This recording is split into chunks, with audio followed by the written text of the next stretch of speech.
جينا هنا يا جدعان على المصنفين على العالم. هتبص كده تلاقي اول واحد اللي معاه 2,300,000 كاس اوفر 91. فدي حاجة غريبة جدا، ليفل 13.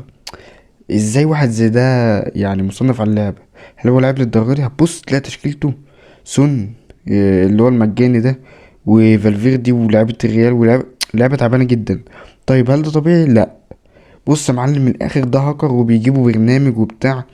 فدي مش مشكلتي ان لعبة بحجم او شركة بحجم اي اللي بتعمل العاب جامدة جدا، واهمهم لعبة فيفا موبايل اللي انت شايفها ولعبة اف سي بتاعة الكونسول، ازاي مش عارفة تحل المشكلة دي؟ يعني مشكلة كمشكلة برمجية هي مش صعبة اصلا، فاهم؟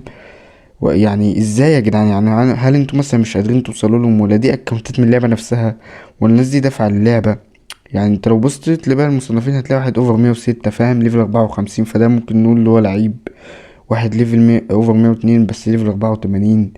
واحد اوفر 109، فاهم؟ واحد 110. في حاجات عالية. المشكلة ان في مصنفين كتير. الفكرة ان ده مش شخص عادي الرانك بتاعه قليل، لا ده المصنف الاول على العالم. انت متخيل؟ يعني انت حتى لو مثلا واحد هاكر والريتنج بتاعه قليل، انت تقول اه ده مش معروف واللعبة مش شايفاه، فاهم؟ ده الاول على العالم. لما الاول على العالم يكون هاكر، لا يعني ما ينفعش. المفروض يعني خلوا اللعبة يا جدعان، حاولوا توصلوا لهم اي حاجة، فاهم؟ انهم يتصرفوا مع الحاجات دي، عشان الموضوع بجد بقى رخم قوي. تبقى داخل ماتش مثلا مهم، هيوصلك بطل فيه ولا حاجة، تبص تلاقيه فصل عليك الماتش وخد منك كؤوس بكل سهولة. فحاجة رخمة قوي يا جدعان يعني.